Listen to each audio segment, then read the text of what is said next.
this turn, indicating a length down the slope. What a shot. What a shot, is it? Oh, would you believe that? Rory McIlroy. What a round of golf. It's one outside the Augusta course record. Here it comes.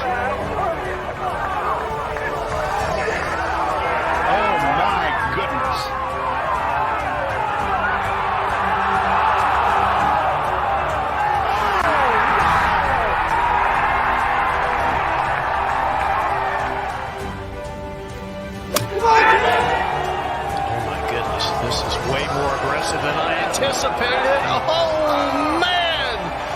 What a shot!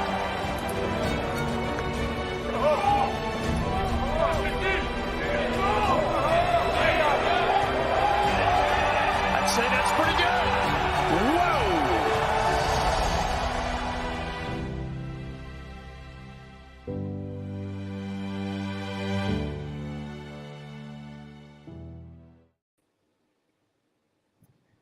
Hello and welcome to the Putting for Dough show, the best place to get all your DFS, PGA, golf action, information, etc. Before we even start, a lot to unpack here right now. Nick isn't here at the beginning. He might join us later. He's got a few backdoor issues.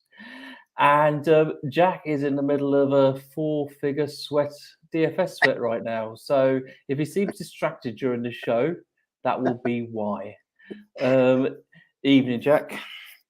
Evening, mate. Yeah, I'm a bit nervous. We'll see what happens. I might have conquered basketball if it keeps on, but we'll see. We'll see what happens. There's a long way to go yet.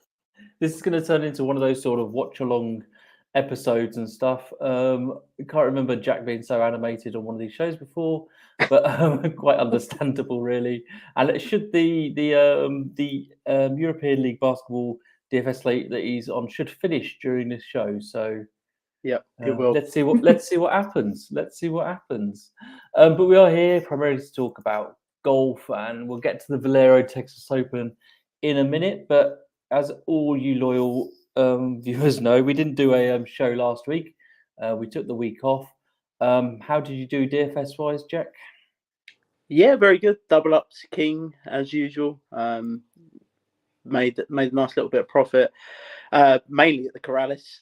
Terrible at the match play, but I went very light at the match play because it's just so random anyway. Like, it's just the guys that you expect to get out of the group don't half the time. Like John Rahm didn't get out of his group, for example. It's just, but there's so much randomness with match play. I love the watch. I loved watching it. I hope they bring it back after the year's break. I hope they get a new sponsor and everything. But yeah, terrible there. But as I said, I went very light. But the Corrales really come through with me. I did a newsletter for the Corrales, and I did one for both actually, the match play and the Corrales. The newsletter for the Corrales, all three of my core made the cut. Wyndham Clark was there at the end, like right in contention. Thought he was going to win, but Matthew Wallace ended up coming through and winning. But again, proves why you should sign up to the newsletter, Mark. It's free, of course, and we're hitting at a ridiculous rate this season between all of us. I know that. Yeah, so I went very light as well last week, as we all did actually. Nick did as well. In the Corrales, I had this crazy situation where I played 20 lineups and 18 of them had 5 or 6 through the cut. So the pool was pretty good last week. Didn't really make as much money as you'd hope, but it's definitely a good sign that my new process might be going well. And the most important thing was I won the hosts contest to make it 4 all. You did, so, yeah. So we've gone from 3 all to 4 all. So we start again. It's amazing, isn't it? What I was going to do actually, I haven't really spoken to you two yet, actually, so I should probably speak to you two before I announce this. But anyway, let's just do this now. Let's just do this now. I'm going to announce it. So, as of the Masters, I've been really trying to grow the league, the listener league. You know, we've been filling it every week. We even filled it last week at the match play, which I didn't really expect us to, but we did. So starting from the Masters, I'm going to increase it to unlimited seats, so to speak, and then whoever enters, blah, blah, blah, blah. Because at the minute it's set to 20 and we're filling 20 quite comfortably. But from the Masters, so whoever wins the Masters event, we're going to have like a Champions of Champions League at the end of the year. So I'm going to keep a spreadsheet of people that win the Listener League, maybe us. You're only going to get one entry into the Champions of Champions League. And I'm thinking of doing that come sort of the Open time. So the Open Championship will be the Champion of Champion contest that we have. I don't know, we'll probably make it like a $5 entry or something like that, just a little bit bigger than what the current $3. You know, we can discuss that and knock that out between us over the next few weeks. But starting from the Masters, the Listener League champion will go into the Champions of Champions League at the Open, which I think could be quite fun, be quite cool. No, I'm vetoing this. Firstly, I'm using up my veto, which is a new system I've just invented. No, it sounds like a great idea. I think it'll be a lot of fun, and I think it's a good idea to finish on the Open. To be honest with you, I think that's a really good idea. So, yeah, no, most definitely, and you know, please do keep entering in the Listener League. Like even this week, there's a few spots left. To be fair, it's filled pretty quick again, but let's get it wrapped up. Let's get it filled. You know, you never know. We might be able to have a word with DK where they give us some rake-free money or something like that. We'll have to have a little chat with them, see what we can do. And also, congratulations to Sweet Blues who took down the match play bracket challenge last week. I mean, I come 7th in that. I don't know where you come, Mark, but I gave up on that. I think I had Scheffler in the final. I had Scheffler winning it all again, but he got to the final 4, but so that got me a few points. But I finished 7th in it. Match play is just random as hell, but it was good fun. So congratulations to Sweet Blues. You will have a Masters coffee mug en route to Sweden, as I wow, found out. Yeah. Wow. Nice one. Yeah, so I think that's everything we can catch up on. If Nick turns up at some point during the show, we'll just quickly ask him how he's doing, how his Well, we know why he's not here this week. So yeah, because he wants to go up 5-4-4 or whatever. So yeah, before the Masters. Yeah, it's just so funny. It went from all 3s to all 4s and stuff. Like, yeah, very good. Anyway, yeah, let's talk about this week. So TPC San Antonio, Valero Texas Open, the warm up to the Masters. What can you tell us about this course, Jack? Yes, so as you mentioned, this is TPC San Antonio. It's the Oaks course. It's believe it or not, it's located in San Antonio, Texas. So the designer of this golf course this is interesting as well, isn't it? Greg Norman, and then it got redesigned with Greg Norman and Sergio Garcia in 2019. Both now on live, so that's quite interesting that they've come back here. But it's a par 72. It's 7,435 yards long. It's a fairly long golf course, actually, this one. You got water comes into play on 3 holes around here. There's 64 bunkers scattered around this property. Greg Norman just loves a bunker. You got the fescue ryegrass in the fairways and the rough. That fescue rough is tricky at best at times. The greens are Bermuda. Historic winning scores around here are about 16 under par. The cut mark is normally lingers around even par. It's never finished over par around here, believe it or not, the cut mark, but normally lingers around even par, 1 under par there. As I mentioned, it's a Greg Norman, Sergio Garcia design that features tree-lined fairways, enormous bunkers, and massive rolling greens that will test the best putters on the tour. It's just incorporated within the natural terrain, this golf course. It's long, it's tough, as I mentioned. There's lots of elevation changes about it. There's some interesting holes. Hole 11, which features a centre-line bunker with a fairway run out of about 300 yards. This forces golfers into a lot of decisions off the tee. It's one of the hardest holes on the golf course. Hole 16 is Greg Norman's take on hole 6 at Riviera. It's got that bunker in the middle of the green that we see Tiger Woods put into earlier in the year. We've got one of them here again, which makes it interesting on the last couple of days when they move the pin around. It can create havoc for them. So yeah, it's a challenging golf course. It's even more challenging if the wind gets up. There is a bit of a weather split at the minute. I've noticed there's an AM PM stack really that's sort of being favoured at the minute, and that's due to the wind. There's due to be some big wind gusts in the afternoon on Thursday and early Friday morning. The problem with this is we're due rain all Thursday and the majority of Friday here. That rain we know could turn into thunderstorms in this area in Texas, which if it does, they'll come off the golf course. So that'll just take away any wave advantage that there was. So yeah, tricky golf course if the wind gets up. I don't know how much you want to read into the weather stack. I base my core around it at the minute. But yeah, that's this golf course summed up there, Mark. Brilliant. Sorry for seeming distracted because Nick didn't turn up. I'm trying to get into DraftKings at the moment, ready for the later part of the show, and it was asking me to deal with cookies and stuff. Anyway, so okay. I was just checking my score. This is not going to be our smoothest show ever. I can almost guarantee that already.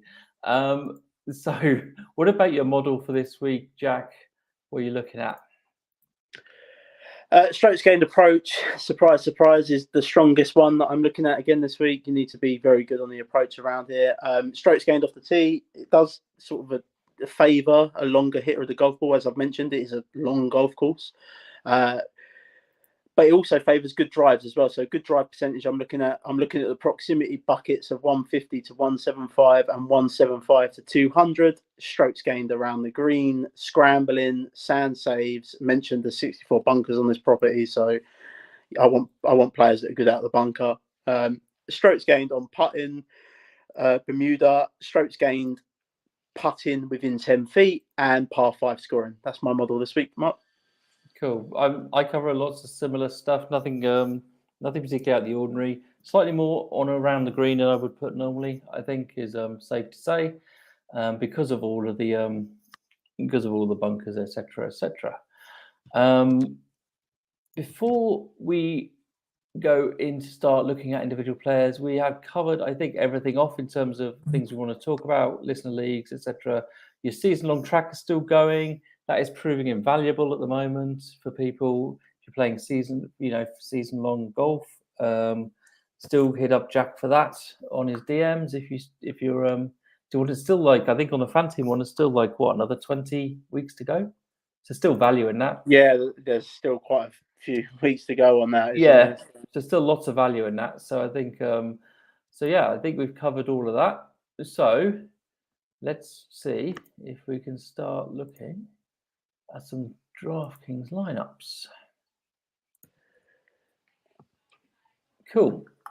So we've got 4 golfers in the 10K, or maybe 3.5, or maybe even 3. Got Tyrrell Hatton, Hideki, Ricky Fowler, and Corey Connors. Jack, we've been discussing a little bit about this earlier today. There's injury queries about both Hatton and Matsuyama at the moment, isn't there? Yeah, there is. I mean, I'm currently looking at the projected ownership, and Hideki's projected ownership is 7.13, which is, I mean, it's just absurd, really. Like, yeah. He played well at the Players' Championship, and he was okay at the match play, and then he sort of knew he was out of it, and then withdrew. The thing with Hideki I'm really worried about is this neck injury has been going on for a year now. He actually withdrew from this event last year because of that neck injury. So, and that was after 1 round, I believe. Terrell's pulling in ownership as well up here. He's never played this golf course before, Terrell. Yeah. I'm gonna fade both of them too. I just don't.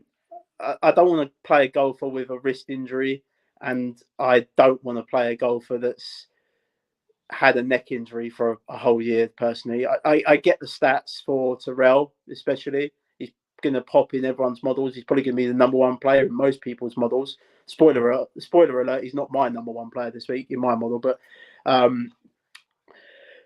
I can't play either of them two with the injury. I not even in tournaments, to be honest with you. I worry with both.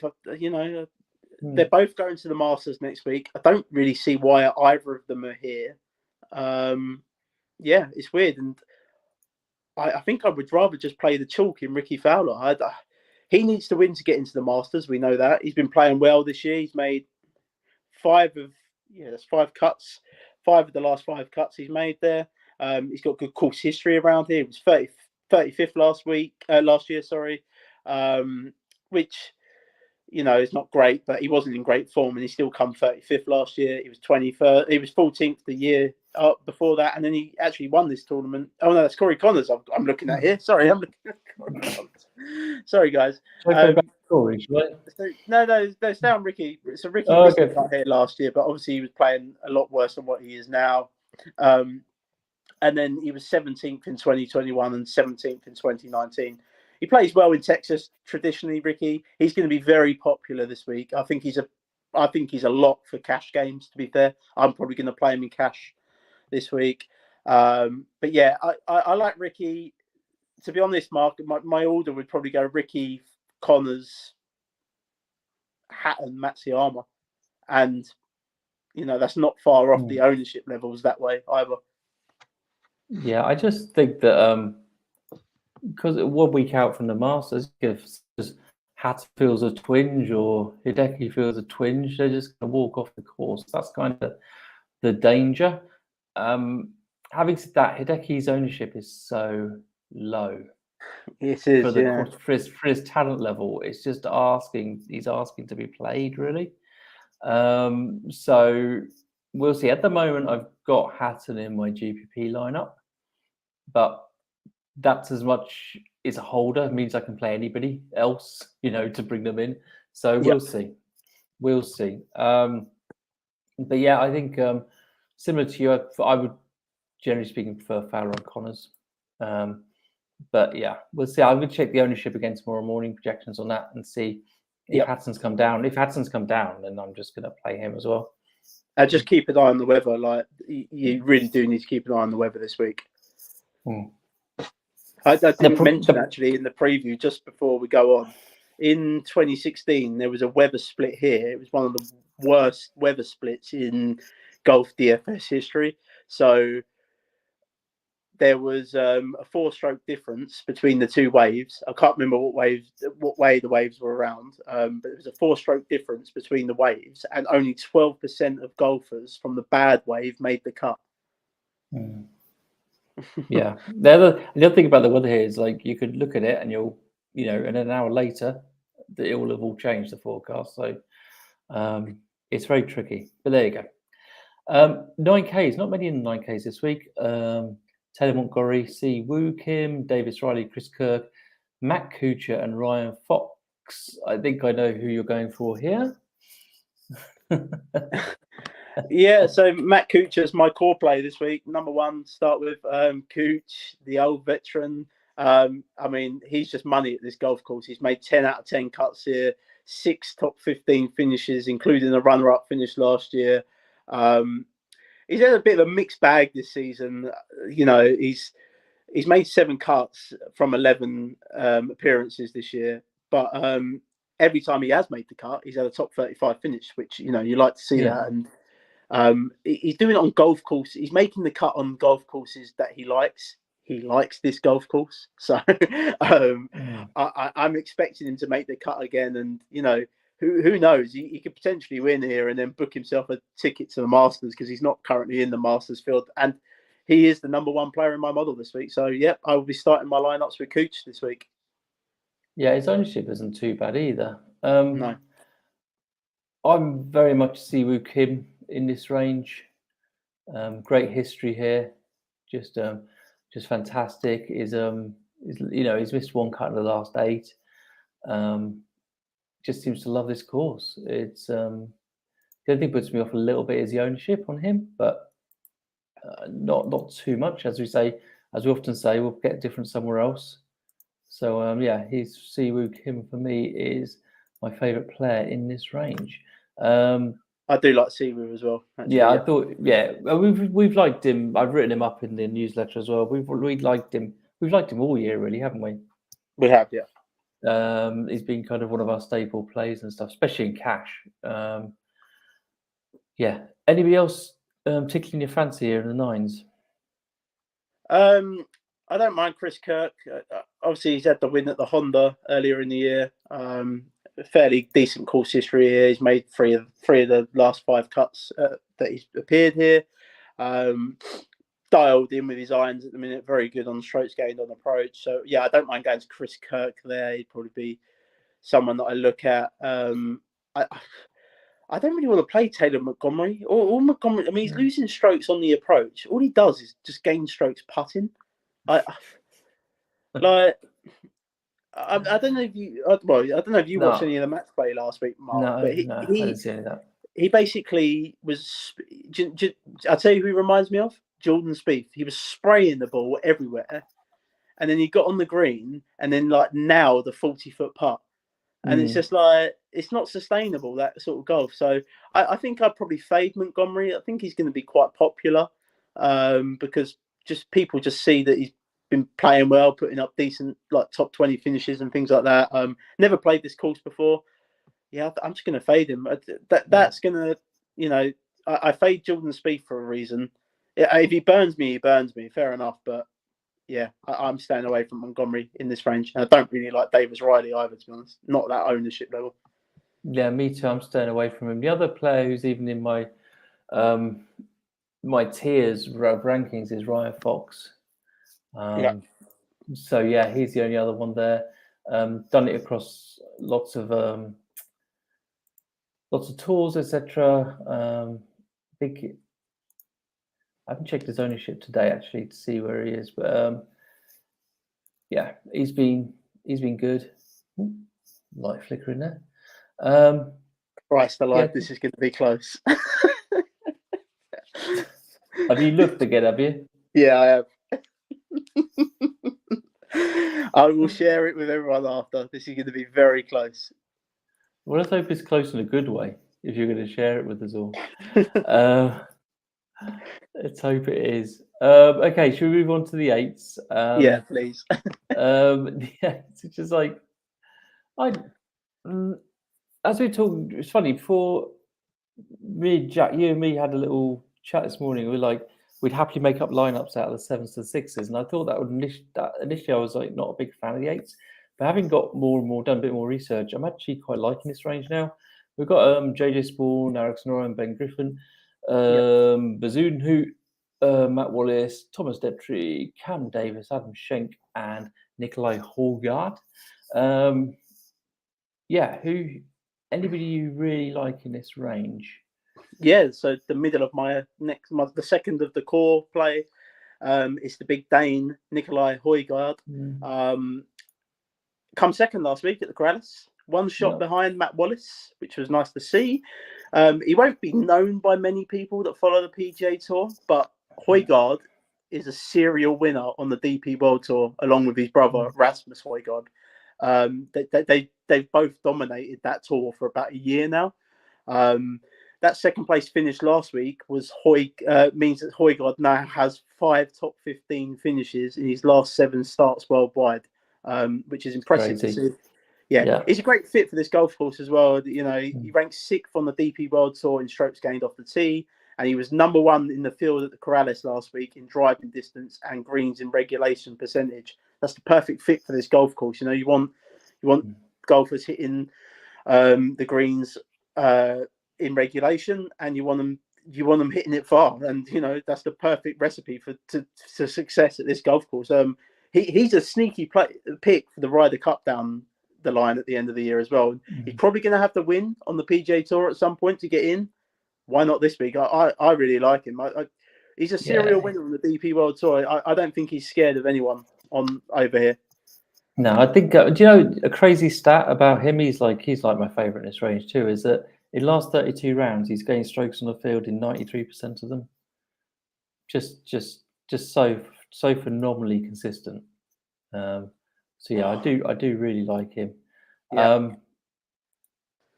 Also, Ben Griffin is also a player I'm interested in this range as well. Much same thing is consistency. If you ignore that pro-am cut there, look, I just stroll in as no cuts or made cuts going back to September and stuff. I think he's a great cash play, good price, and yeah, be interested. I think he'd be a decent bet as well, to be perfectly honest, in this field. So I like him. Anybody else for you, Jack? The problem is that a lot of these guys have never really seen this golf course before. I don't like Seabez. I don't think he offers any upside at all. I just don't think he can win. I think he's I think he's a loser. So I don't think he can win. No, I'm brutally honest. Matt Wallace, I would be very careful going back to Matt Wallace just because I've seen this with him before on the DP World Tour. He'll get a win and then he'll miss like 5 straight cuts. That's kind of the player he is. Has he got a bit of a hangover from last week as well? He's unfortunately that win last week didn't get him in the Masters either, which I think that's a bit harsh. I think it probably should, but because it's the secondary event, it won't. I do quite like Cameron Davis, and I know that he's burned people this year, but Aussie's played this golf course really well. He's great off the tee. And he did come out and say that he was ill to start the year, which explains all those missed cuts, when everyone was on him. In his last 2 appearances, he's been 17th at, is that the match play, is it? Yeah, I guess so. Yeah, the match play, and he was 6th at the Players' Championship. So he seems to have found his form again. I'm hoping, because he's burnt everyone to start the year, that it'll keep his ownership levels down quite far. And I'm probably going to go to Cameron Davis in tournaments this week. Yeah, it's I was just looking at Matt Wallace's history here as well. You talk about his sort of boom or bust just generally. He's like miscut last year and a third the year before that. Classic boom or bust. Cam Davis is under 10% ownership projected this week, which when you consider he's for a long time he was a darling of DFS players, wasn't he? Yeah. It's certainly dropped a bit. There's nothing particularly stands out about him stats-wise, though, which may be why his ownership is so low. But, those are sort of players, I think we should be trying to pick, don't you? Yeah. So the sevens, let's talk about sevens. There's so many. I'm not going to name all the players in the sevens. There's just too many of them. There's 2 of them in my cut makers in the newsletter this week. What about you, Jack? Yeah, there's a load in here I like. So many. There is. We could be. I mean, I'll give you my favourite player, and then I'll read off a few of the other guys that I like. So Ben Martin's my the third of my core here. He's down there at 7-1, I believe. I mean, he's just making cuts galore at the minute. He's made 5 straight cuts now. Top 10 finish last week at the Corrales, which was nice. That took him to 3 top 15 finishes in his last 5 starts, which is great to see. I think this price is too cheap. I don't know where DraftKings have got this price out of. He's a really strong iron player this season. He ranks in the top 20 in both strokes gained on approach and greens in regulation percentage over the last 32 rounds on the PGA Tour. He's got good experience around this golf course as well. He's made 4 cuts from 5 appearances here, so clearly a place that he likes. At that price, he might be chalk, but I'm just going to eat it. I don't care. Yeah, I think I put him on my betting card this week. He's in my cut maker core as well. Same as you, same point. His price is ridiculous when you look at some of the players above him. Absolutely crazy. But yeah, let's just take advantage of it. What's he currently projected at ownership wise as well? I will get to him now. 7-100. Yeah, around about 10%, I think. Yeah, somewhere in there. So yeah, absolutely great play. I think he's going to win people a lot of money this week. The way things are going, Jack, we could end up with almost the same lineup again in the host contest. I don't like it when you agree. No, exactly. It's terrifying, isn't it? So yeah, every bet for him to miss the cut now. You said you're going to name some others. Let's just go through a few more that you like. I mean, Yeah, it's like I like Bartia again. He was good last week. Surprise, surprise, rinse and repeat. I'll go to Dylan Wu. He's got in because Davis Thompson withdrew. Dylan Wu's just another one making cuts galore at the minute. I he think should be it's really low owned, shouldn't he? He should be really low owned because he came in late. So well, I've got no ownership here projected for him at the minute at all. But he's at 7,000. I think it's 6 or 7 cuts made on the trot. Is it there, Mark, at the minute for him? 6, yeah, definitely 6. And 7 and 8.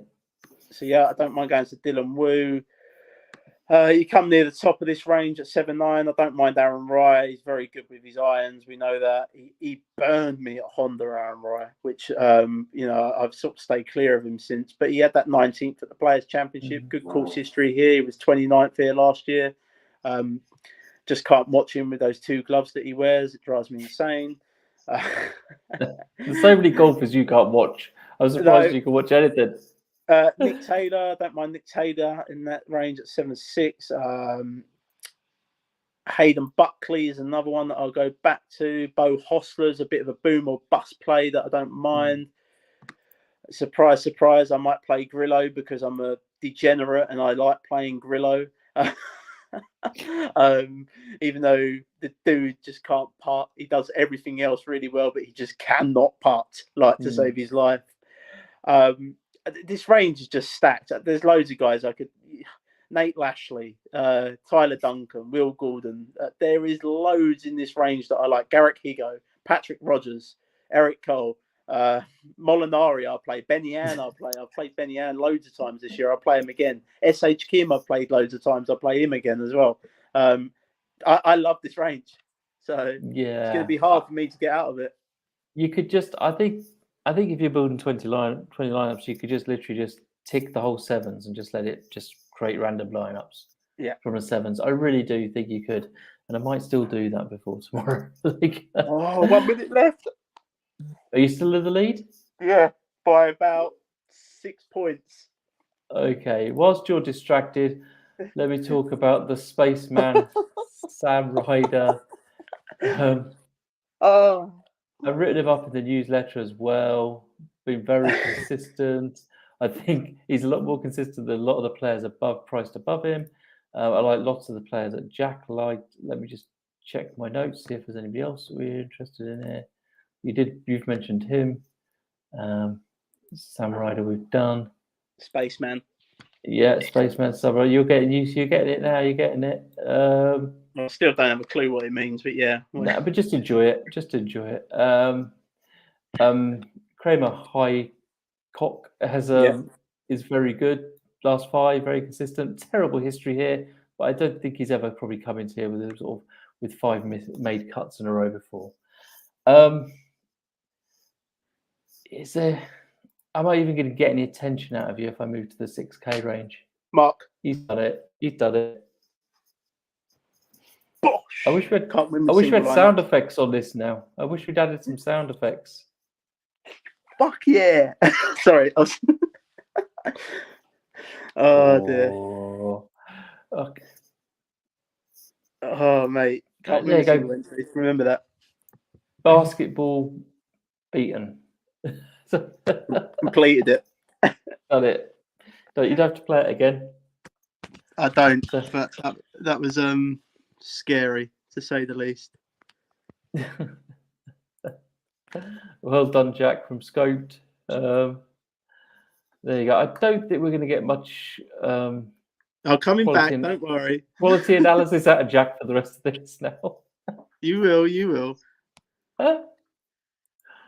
Oh man, that is funny.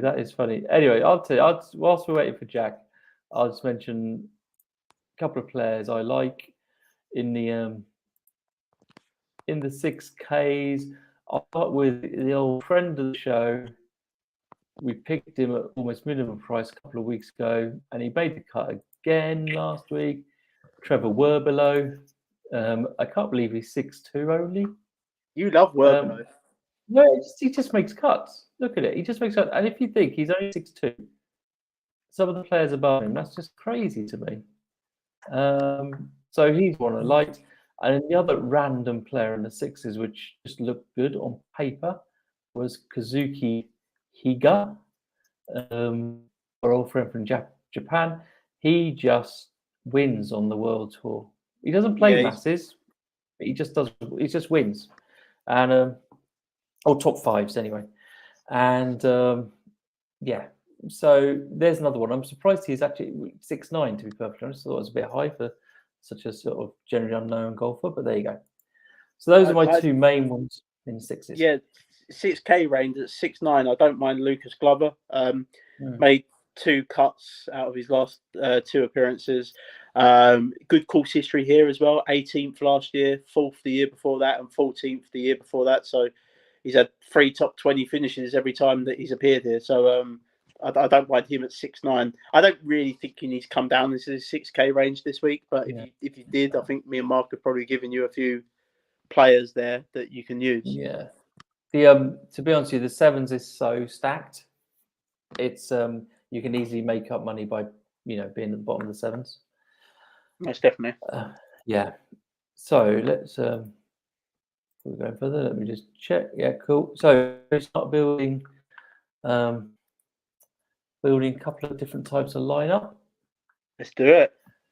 So let's start up towards the top here. If we're going to go expensive, we put Ricky in. Yeah, put Ricky in at the top. Why not? You like Cooch as well, don't you? Yeah, stick Ricky and Cooch in. Yeah. You're not really worried because there's so many players in the sevens now that we can choose. Can we get Højgaard in this lineup as well? Oh, definitely. It will definitely work. What does that leave us with? 7.5. Oh, so, wow. You know, yeah, okay.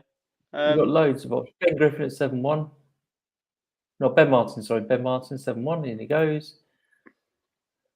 Then you could probably get your Ben Griffin in if you want. What, 8-7? 8-7. So what's that leave you with? No, it's 6-8. That's a bit too much, I think. A little too much, you want to say. But there's all the ones you liked in the sevens. It's just a case you've got to choose one, really. In the low sevens that you like. Can we not get Cameron Davis in this lineup at 8-3? Oh, definitely. Oh, he will work, yeah. And then we're left with 7-2. Then we're left with 7-2. Anyone you like? I'd put Highcock in just for old time's sake. Yeah, there's plenty there. There's plenty of options. There's so there you go. Gordon, Duncan. You can use any of them. Nate Lashley. Yeah, I like. Yeah. Don't hate that lineup.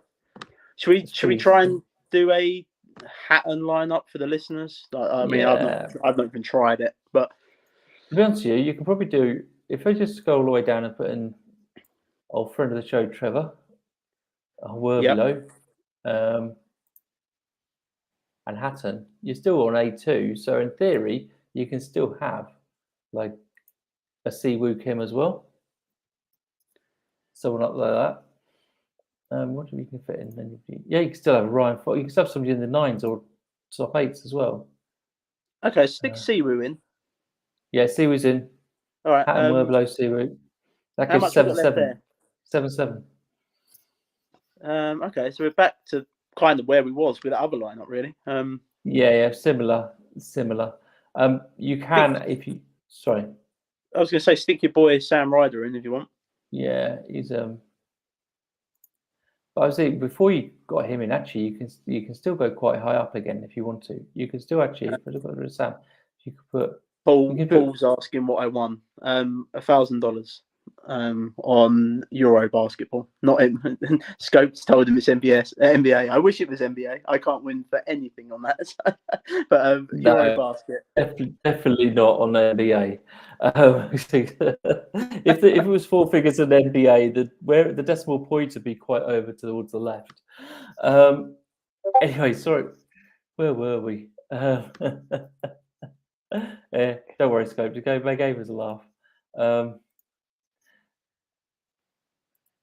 worry, Scope. It's all enough. I just can't win on NBA. No, it's a continuous joke on WhatsApp that nobody can win in NBA. And even if you would double up, we get very excited about it. This 7-7 again, you can get a Cam Davis, and so you end up kind of in the same place roughly if you put 2 high prices players in and a were below. Did you stick your boy Sam Ryder in that lineup? No, I haven't yet. No. No. I didn't, just because it got us in the same place as we were.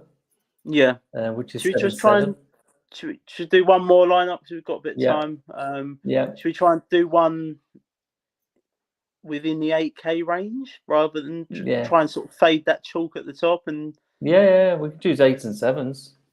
I mean, well, you like Ryan Fox, didn't you? I know I said 8. That's 9s. Do you want to chuck Ryan Fox in? Yeah, Højgaard in there as well. Yeah, chuck Højgaard in this one. We both like Martin. 2 glove Rye. 2 glove Rye.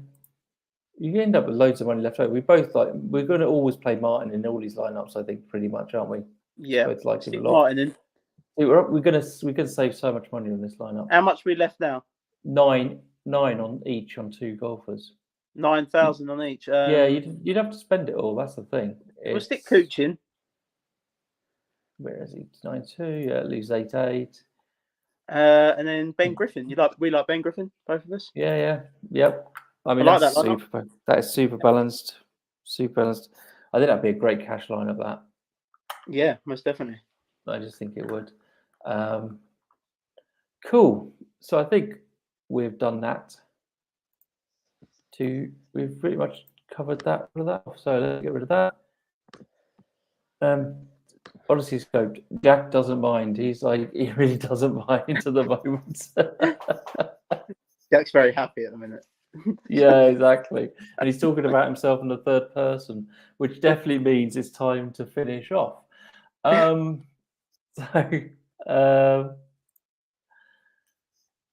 Jack, where can people find you? What can they do? What should they be talking to you about? Not begging for money, obviously.